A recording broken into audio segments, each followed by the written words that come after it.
Hello friends, कैसे हो आप सब लोग।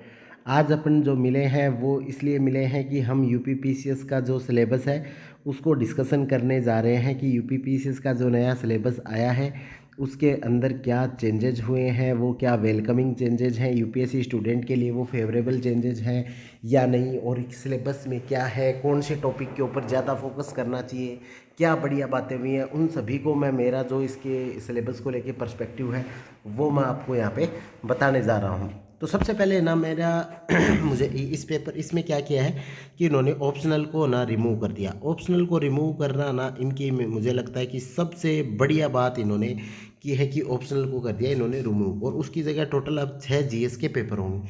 सबसे बढ़िया बात है यहाँ पे, जैसे राजस्थान जैसे जो स्टेट है उनके अंदर हिंदी इंग्लिश के नंबर काउंट होते हैं, जो मुझे लगता है कि कभी भी जस्टिफाइड नहीं है यार कि आप है ना लैंग्वेज के बेसिस पे है ना, मतलब किसी का मतलब कि हिंदी इंग्लिश कितनी अच्छी है उसके नंबर काउंट करना सही नहीं रहता। तो यूपी ने ये बहुत ही सही किया है कि 6 पेपर दिए हैं, 6 के अंदर जीएस का कंटेंट है ताकि आपका पता चलेगा।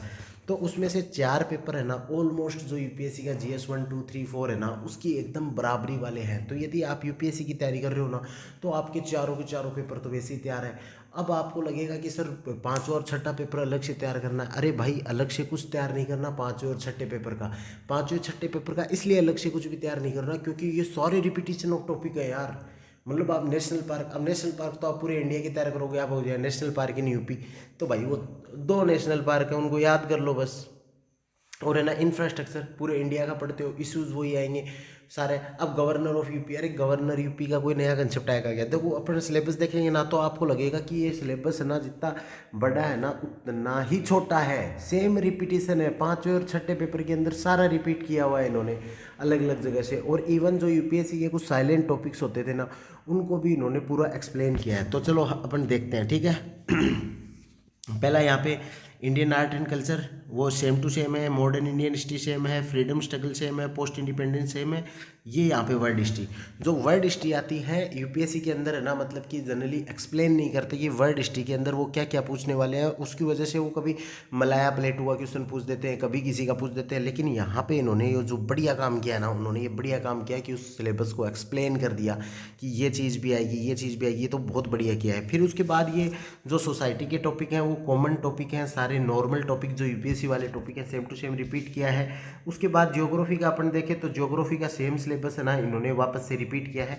और ये सिलेबस की पीडीएफ आपको ना मेरे जो टेलीग्राम चैनल है उसके ऊपर मिल जाएगी। मैंने जब कल आया था सिलेबस तभी मैंने इसको अपलोड कर दिया था। और इसे अपलोड करने का एक कारण है कि जो यार अभी जो यूपीएससी की तैयारी कर रहे हैं ना वो इसको एक बैकअप के तौर पे ज़रूर देखें, साथ में इसका पेपर ज़रूर दें। आपको अलग से कुछ तैयारी नहीं करनी है। पहले क्या होता था ऑप्शनल में, ये दिक्कत होती थी कि ऑप्शनल कैसा परफॉर्म करेगा, मेरा अच्छा कर रहा है दूसरे का अच्छा कर रहा है, या फिर जैसे मानो किसी का ज्योग्राफी है, ज्योग्राफी ये ना यूपीपीसीएस में तो ठीक परफॉर्म कर रहा है यूपीएससी में नहीं कर रहा। इस तरीके की मतलब ये ना लोगों के अंदर संशय रहता था। अब वो सारे संशय दूर हो जाएंगे। बस लास्ट के जो 4 टॉपिक हैं वो इस बार इन्होंने नए ऐड किए हैं, जैसे ओशियनिक रिसोर्सेज है, लेकिन हम जनरली प्रीलिम्स में पढ़ते ही हैं उसको। ह्यूमन माइग्रेशन जो अपना रिफ्यूजीज की प्रॉब्लम है ये तो अपन पढ़ते ही रहते हैं। और फिर है ना मतलब ये इंडियन सब कंटिनेंट और ये जो पॉपुलेशन वाला जो 1 2 टॉपिक इसमें एक्स्ट्रा ऐड किया है। लेकिन ये कोई बहुत मेजर चेंज आपको आएगा नहीं। तो GS1 के साथ आपका GS1 तैयार हो जाएगा। अब आ जाते हैं अपन GS2 के ऊपर। GS2 का ऊपर सेम टू सेम मतलब कि वही चीज़ें चल रही हैं, बस कुछ कुछ जैसे रोल ऑफ फाइनेंस कमीशन एकदम एक्सप्लिसिटली लिखा है। तो और जो टॉपिक इतने एक्सप्लिसिटली लिखे ना, जैसे स्मार्ट सिटी स्मार्ट विलेजेस, तो स्मार्ट विलेजेस इतना कंसेप्ट को अलग से लिखा है ना, तो बहुत ज़्यादा चांसेस हैं कि इनके ऊपर है ना इस बार क्वेश्चन आएगा वहाँ से। फिर है ना वो कंपैरिजन, पार्लियामेंट, स्ट्रक्चर, ऑर्गेनाइजेशन, वो सब के सब है ना सेम टू सेम टॉपिक्स है ना वापस इन्होंने रिपीट किए हैं। फिर जैसे कि मतलब जो अपना आरपी एक्ट था वो सेम टू सेम है ना, मतलब इन्होंने आरपीए एक्ट के बारे में मतलब पूछा है। वेरियस कॉन्स्टिट्यूशनल और नॉन कॉन्स्टिट्यूशनल स्टेटरी जो स्टेटूटरी और जो रेगुलेटरी और वेरियस क्वासी जुडिशियल बॉडी थी उनके बारे में ना सारों को सारों वापस से लिखा है। अब यहाँ पे इन्होंने ये थोड़े गवर्नमेंट पॉलिसी वाला एक टॉपिक ये एक्स्ट्रा डाला है।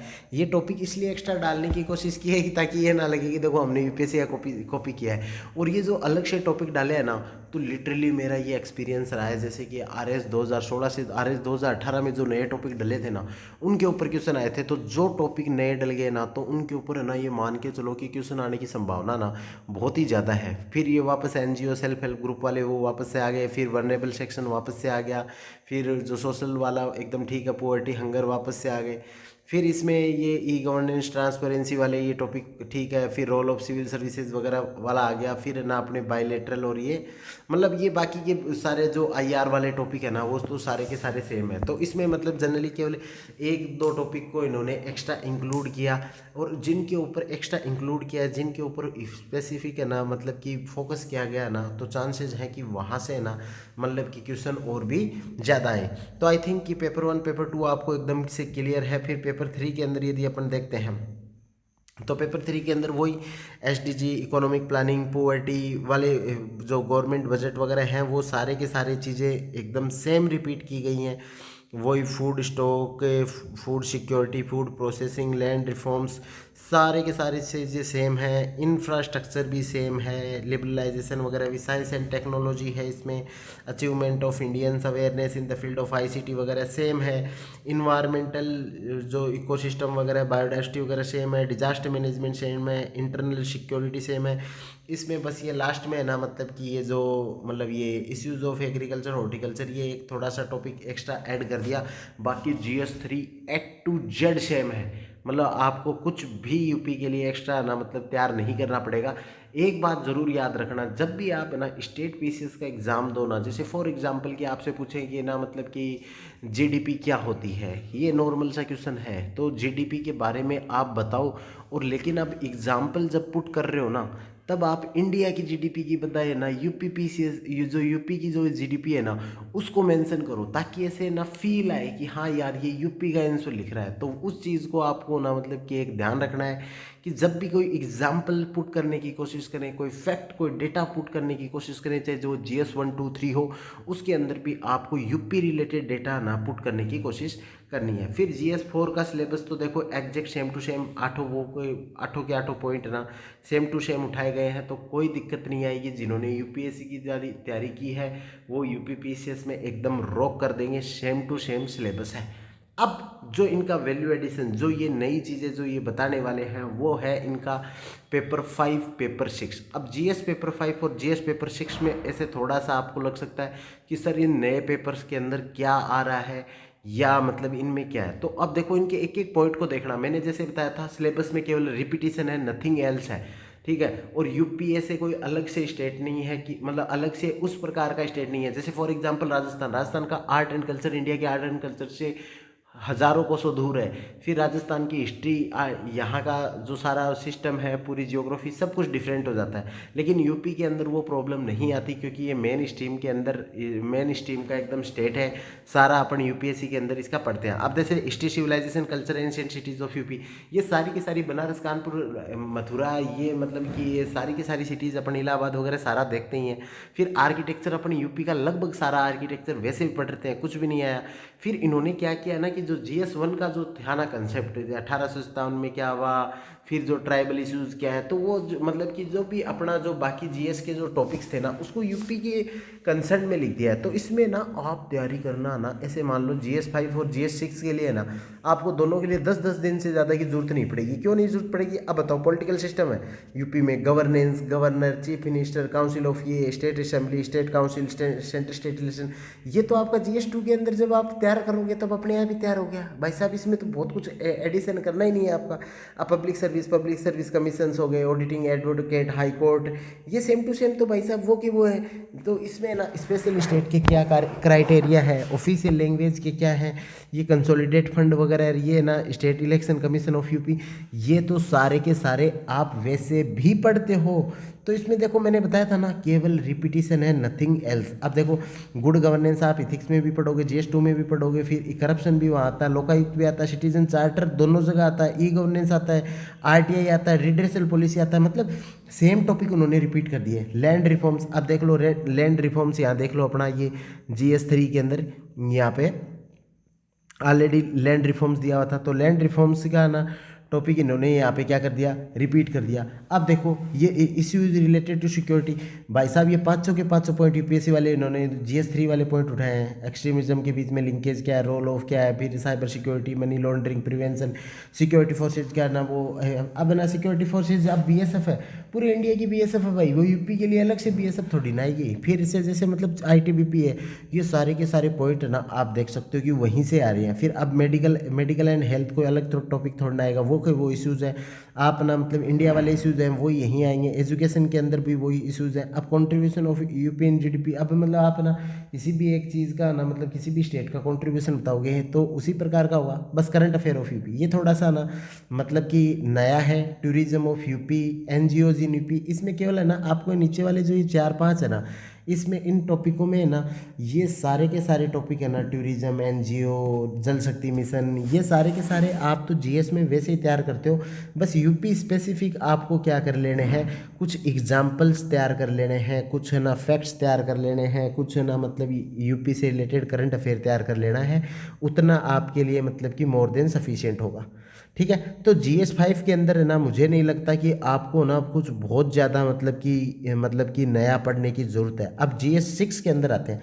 GS6 के अंदर आते हैं ना तो इसमें थोड़ा हो सकता है कि आपको ऐसे कुछ टॉपिक्स मिले जिनको ना आपको अलग से पढ़ना है, लेकिन फिर भी जैसे our view of economy of UP, तो अपना जो मतलब इकोनॉमिक सर्वे का पहला चैप्टर आता है उसके अंदर ये सारी चीज़ें कवर हो जाती हैं। फिर trade commerce industries of UP, ये अपने को पता ही है। स्कीम्स वगैरह है ना, इनका जो भी इकोनॉमिक सर्वे वगैरह आता है उससे अपनी हो जाएंगी। इन्वेस्टमेंट, अब planning, demography, commercialisation, new forest policy, agro, ये यूपी स्पेसिफिक कुछ मतलब इसमें है। लेकिन अब इस चीज़ को ना मतलब जो लोग है ना यूपी के बाहर से यूपी का पेपर दे रहे हैं ना, उनको उतना डरने की जरूरत नहीं है। देखो फॉरेस्ट पॉलिसी है तो फॉरेस्ट पॉलिसी के अंदर बातें तो लगभग वही होंगी जो इंडियन फॉरेस्ट पॉलिसी में है, थोड़ा बहुत चेंज हो जाएगा, उसको थोड़ा सा देख लेंगे।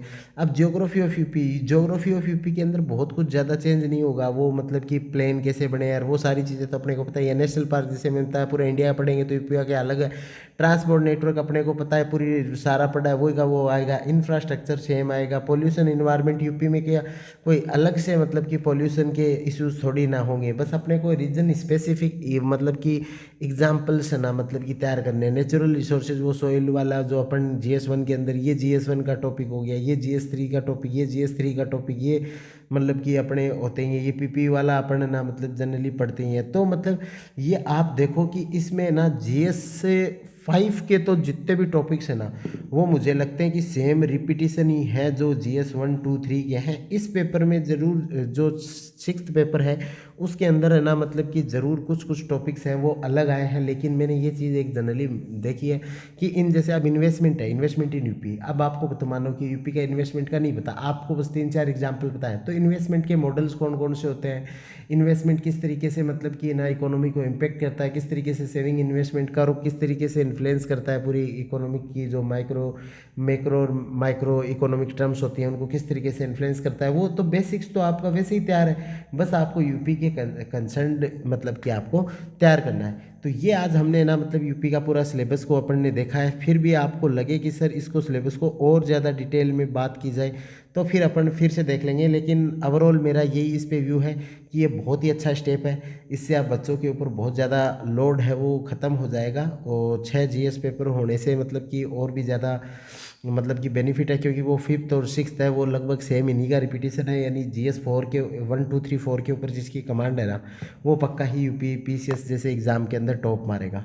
तो मैं मतलब कि जो RS की तैयारी कर रहे हैं, RS का पेपर अभी आ नहीं रहा, तो उन लोगों से भी मैं ये रिक्वेस्ट करूँगा कि मतलब आपके पास एक बहुत बढ़िया मौका है, आप UPPCS की तैयारी कर सकते हैं और एक अच्छा स्कोर और अच्छी पोस्ट आप यूपी में पा सकते हैं। तो चलो तब तक के लिए all the best, thank you, जय हिंद।